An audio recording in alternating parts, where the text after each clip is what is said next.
tentang association rule mining, atau kadang-kadang ini juga disebut sebagai market basket analysis ya. Jadi analisis keranjang belanja itu. Jadi nanti yang kita analisis itu adalah sekelompok keranjang belanja yang di setiap keranjang belanja itu memuat beberapa item. Jadi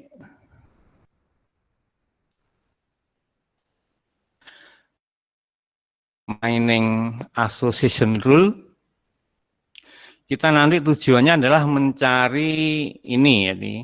Jadi inputnya itu adalah sebut sebagai market basket transaction. Jadi market basket transaction itu merupakan kumpulan dari keranjang-keranjang belanja. Jadi dalam database kita ini ada 5 buah keranjang belanja. Jadi keranjang belanja 1 sampai keranjang belanja yang nomor 5. Nah, dari input ini kita analisis, kita akan menemukan suatu rule. Nah, jadi bentuk rule-nya itu adalah seperti ini. Jadi X maka Y. Jadi di sini adalah jika diaper maka bir itu. Nah, itu nanti dibaca jika ada customer yang membeli diaper, maka secara bersamaan dia juga membeli bir. Jadi dalam waktu yang sama. Nah, ini nanti akan banyak aplikasinya. Jadi yang kita bahas memang menggunakan keranjang belanja, tapi nanti dalam beberapa bidang itu keranjang belanja itu bisa digantikan oleh bentuk yang lain. Jadi misalnya kalau kita nanti di medis, itu keranjang belanja itu adalah suatu pemeriksaan dokter yang berisi simptom sama diagnosa itu. Jadi nanti kita bisa mencari ini occurrence ini. Jadi fungsi dari rule-nya itu adalah memprediksi occurrence ini. Jadi kejadian secara bersamaan suatu item berdasarkan kejadian dari item yang lain itu. Jadi seperti saya contohkan tadi, diaper maka bir, ini artinya jika seseorang belanja diaper, maka dia juga akan belanja bir itu. Sehingga nanti bisa kita prediksi itu. Jadi untuk kasus pertokoan retail nanti bisa kita gunakan untuk penempatan suatu barang. Nah, jadi ini beberapa contoh suatu association rule yang kita bentuk dari suatu sekelompok ini, sekelompok item yang kita sebut sebagai item set. Nah, jadi rule yang ini, jadi kita memiliki 6 buah rule, 1, 2, 3, 4, 5, 6, yang dapat kita bentuk dari ini. Jadi ada 3 item set yang memuat 3 buah item. Nah, jadi nanti suatu rule itu bisa dibentuk dari suatu sekelompok item.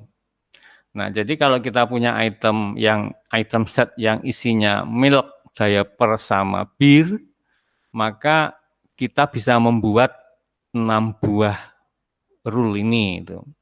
Nah, jadi rule itu nanti supaya kita bisa melakukan seleksi rule mana yang baik, mana yang tidak baik, maka nanti ada 2 buah ukuran. Jadi ukuran yang pertama adalah ini S, itu disebut sebagai support. Lalu yang C itu sebagai confident. Nah, karena rule kita itu diambil dari item set yang sama, ini dari item set milk, diaper, bir, maka di sini nilai supportnya itu sama, di sini 0,4. Tapi dia bisa memiliki nilai confident yang berbeda-beda. Nah, nilai confident itu nanti paling besar itu sama dengan 1, kemudian paling kecil itu sama dengan 0 itu. Kemudian nilai support itu paling besar adalah 1 juga, kemudian paling kecil adalah 0. Jadi 1 itu artinya 100%. Nah, berarti kalau kita punya 6 buah association rule ini, berarti yang confidence-nya paling besar adalah rule yang kedua ini ya. Jadi yang confidence-nya itu 1 atau 100%. Artinya kita bisa membuat suatu aturan bahwa dengan confidence 100%, maka seorang pelanggan yang belanja milk dan bir itu, maka dia nanti pasti belanja diaper itu. Nah, tapi kalau dibalik itu beda itu. Nah, jadi ini baliknya itu. Kalau dia membeli diaper, maka confident untuk membeli milk sama bir itu hanya 50% itu.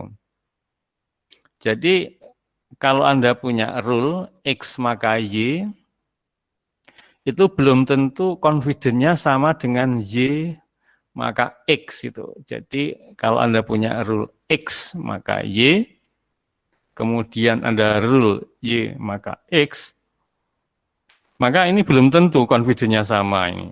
Meskipun ini support-nya sama itu nanti. Jadi harus kita lihat satu persatu itu. Nah, sebelum kita masuk bagaimana caranya untuk mendapatkan association rule, maka kita akan lakukan ini. Jadi kalau Anda ingin mencari association rule, maka ini ada 2 tahapan. Jadi tahap yang pertama adalah Anda harus mengenerate yang namanya frequent item set ini. Kemudian dari semua frequent item set, Anda harus nanti baru bisa mengenerate rule.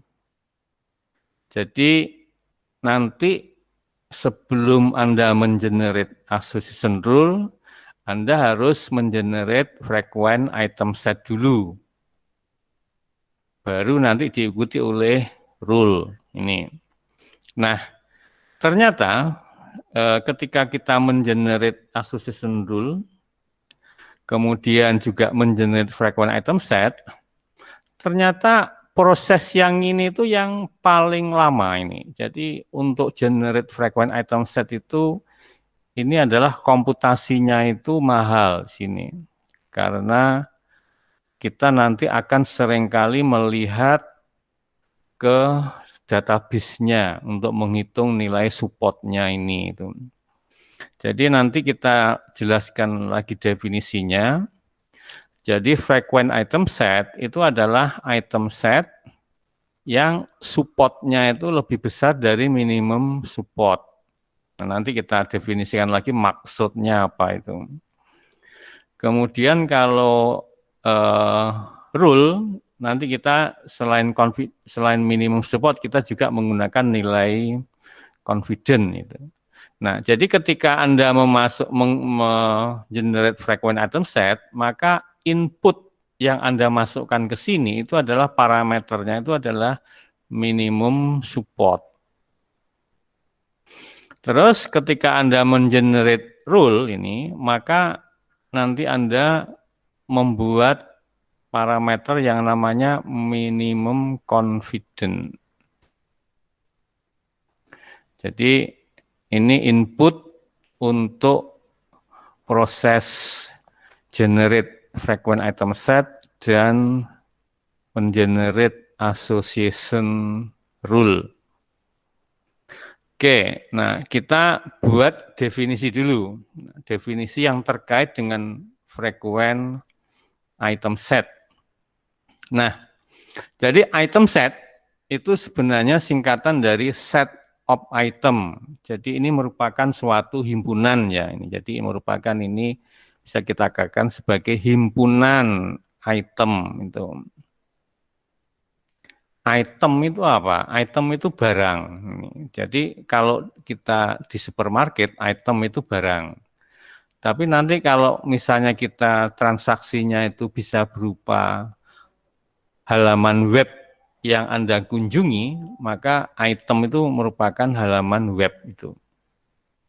Nah, jadi item set itu set of item merupakan himpunan dari item. Nah, sehingga ini contoh dari item set. Nih, jadi ini merupakan contoh dari item set yang memuat 3 buah item. Nah, kemudian ada istilah ini, K item set ini, di mana K itu adalah bilangan integer itu. Sehingga nanti Anda ketika kita berbicara tentang algoritma, maka ada istilah nanti satu item set itu. Kemudian ada istilah 2 item set.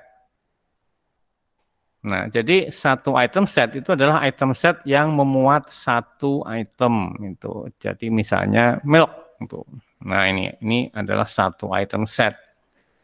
Kalau 2 item set itu misalnya kita memiliki 2 item itu misalnya. Jadi milk sama diaper itu. Nah, ini adalah 2 item set. Nah, karena ini memuat 3 buah item, berarti ini kita sebut sebagai 3 item set. Oke, jadi itu definisi dari item set. Terus kemudian ada istilah yang lain, yaitu namanya support count. Ya. Jadi ini support count. Jadi count, jadi support count itu simbolnya adalah sigma itu.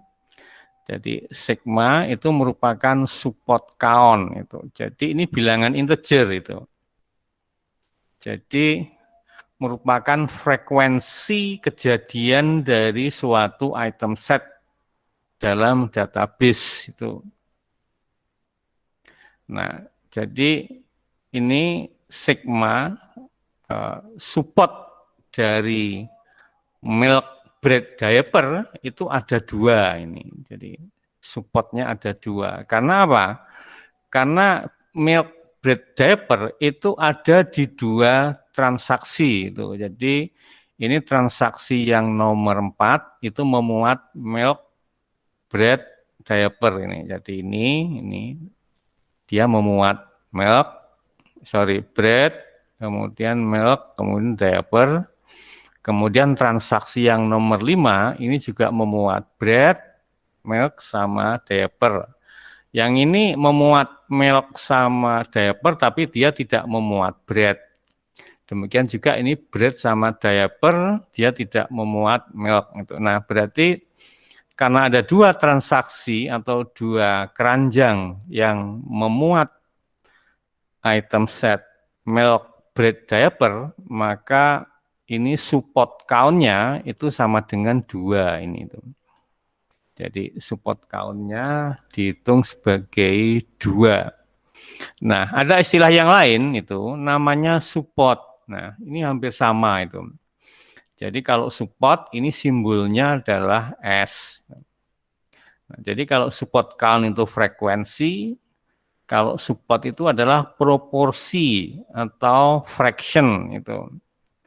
Jadi frekuensi dari transaksi yang memuat item set.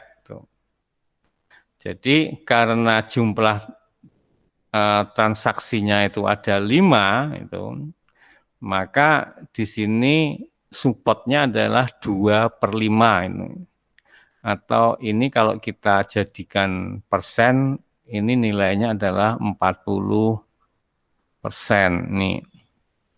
Jadi Anda nanti harus bisa membedakan antara nilai support sama nilai support count gitu. Nah, sekarang kita definisikan apa yang dimaksud dengan frequent item set. Nah, frequent item set itu adalah item set yang nilai supportnya itu lebih besar dari nilai minimum support itu. Jadi kayaknya ini kayak seperti batas itu. Jadi ini nilai batas. Jadi ini adalah nilai minimum support gitu. Nah, Katakanlah nilai minimum supportnya ini sama dengan 40% itu. 40%. Nah, nanti kalau ada item set yang nilai supportnya itu di atas 40%, berarti di sini itu, berarti dia kita katakan sebagai yang frekuen itu. Jadi ini frekuen. Tapi kalau ada item set yang nilai supportnya itu di bawah 40%, Y ini, berarti di sini adalah dia disebut sebagai infrequen itu. Jadi tidak frekuen itu. Nah, contohnya apa? Contohnya adalah item set misalnya yang hanya memuat satu item ini itu. Nah, ini berapa nilai supportnya itu? Ini nilai supportnya adalah kita hitung ada berapa transaksi yang memuat bread ini. Jadi 1, kemudian 2, kemudian 3, 4. Nah, berarti di sini adalah 4/5 sama dengan 80%. Nah, berarti ini bisa kita katakan bahwa item set bread ini adalah frekuen item set itu. Tapi nanti ada misalnya kalau Anda bread sama coke gitu. Nah, kita lihat sekarang. Misalnya saya ingin melihat kalau bread sama coke itu nilai supportnya berapa itu. Nah, bread sama coke itu hanya satu nih. Jadi hanya ada di transaksi yang nomor 5 ini. Berarti dia adalah 1 dibagi 5, ini sama dengan 20%. Nah, berarti ini adalah infrequen ya. Jadi ini tidak frekuen ini. Jadi kalau yang ini frekuen, lalu ini adalah tidak frekuen. Nah, berarti nanti nilai minimum support itu bisa Anda naik turunkan ini tuh. Jadi kalau nanti terlalu rendah itu nanti banyak yang frekuen itu. Tapi kalau nanti Anda naikkan minimum supportnya, maka nanti banyak yang tidak memenuhi itu. Makin berkurang yang memenuhi itu. Jadi ini seperti apa syarat minimum itu. Jadi seperti kalau Anda lulus itu syaratnya adalah minimum IPK-nya adalah misalnya 2,5 itu. Jadi kalau syarat minimum dinaikkan, berarti yang nanti yang untuk lulus itu ya lebih sedikit dibandingkan dengan kalau itu tetap 2,5 itu. Nah, jadi itu konsep dari frekuen item set. Ini definisinya dulu ya, kita belum sampai bagaimana cara mencarinya itu. Nah, terus kita lihat definisi dari association rule. Nah, jadi association rule tadi sudah kita bahas sekilas, itu adalah implikasi yang berbentuk X maka Y itu.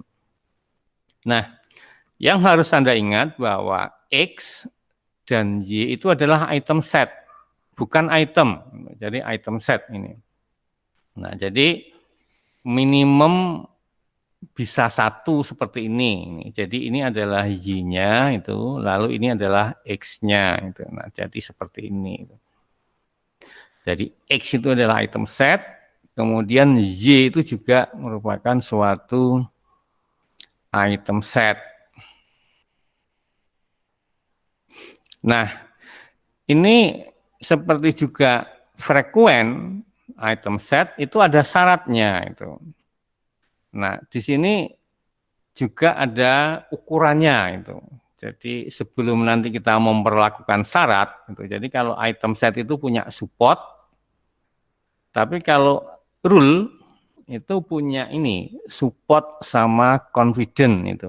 Jadi ada 2 nilai support sama nilai confident itu. Nah, ini nilai support dari X maka Y ini sama dengan ini itu. Jadi fraction of transaction yang memuat X dan Y itu. Jadi ini dia adalah memuat nilai support dari item yang memuat X union Y itu. Jadi bukan N ya. Kalau N nanti kosong nanti, karena kalau ini kita N kan, maka nanti ini akan himpunan kosong itu. Nah, jadi support dari ini itu. Jadi kalau saya hitung ini berapa supportnya ini. Nah, ini supportnya adalah sama dengan support dari item set milk, kemudian diaper, kemudian bir itu. Nah, jadi sebenarnya gini, kalau suatu rule itu dibentuk dari suatu item set, maka supportnya itu akan sama dengan support dari item setnya itu. Nah, jadi itu untuk nilai supportnya. Lalu ada nilai confident ini. Nah, jadi nilai confident itu adalah ini definisinya itu seberapa sering item Y itu muncul di transaksi yang nanti memuat X itu. Nah, jadi kalau definisinya sebenarnya confident dari X maka Y itu sama dengan support dari X union Y itu kemudian dibagi dari supportnya X itu. Jadi seberapa sering item Y itu muncul di transaksi yang memuat X.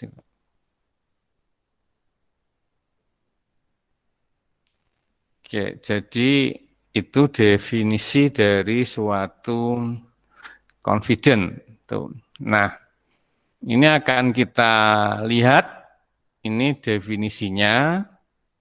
Jadi kalau saya punya milk diaper bir, itu berarti nilai supportnya adalah ini sama dengan nilai support dari milk diaper bir itu. Jadi nilainya adalah berapa? 2/5 ini karena dia tadi berada di transaksi nomor 4 dan transaksi nomor 5 itu. Nah, terus ini confident-nya berapa? Itu nilai confident-nya itu. Nah, nilai confident-nya itu adalah nilai support dari ini itu. Nilai support dari milk diaper bir dibagi dengan support dari milk dan diaper itu. Nah, jadi ini adalah 2, ini adalah 3 itu, sehingga hasilnya adalah 67 itu. Nah, mungkin Anda bertanya itu, loh ini kan support count itu. Jadi itu kan bukan support. Kalau support kan nilainya kan S ya, simbolnya itu. Nah, sebenarnya sama itu nanti. Jadi sebenarnya ini kan confident itu sama dengan support dari ini milk, saya singkat aja, diaper sama bir dibagi dengan support dari milk dan diaper itu. Nah, support itu adalah ini. Support dari milk diaper bir itu adalah merupakan ini apa? Support count dari milk dari milk diaper bir kemudian dibagi jumlah transaksinya 5 itu.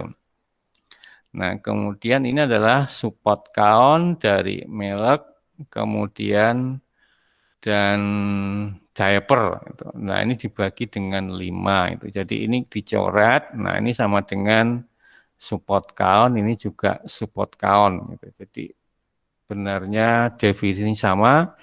Anda bisa menggunakan definisi pembagian support count atau pembagian dari support akan nanti hasilnya akan sama itu. Oke, jadi itu definisi dari frequent item set dan association rule dengan nilai-nilai atau measure-nya itu. Jadi kalau item set itu punya nilai support yang nanti dibandingkan dengan minimum support. Kemudian kalau rule itu punya nilai support dan confident yang nanti dibandingkan dengan nilai minimum support-nya dan minimum confidence. Itu kita gunakan nanti kita mengenerate frequent item set maupun mengenerate association rule.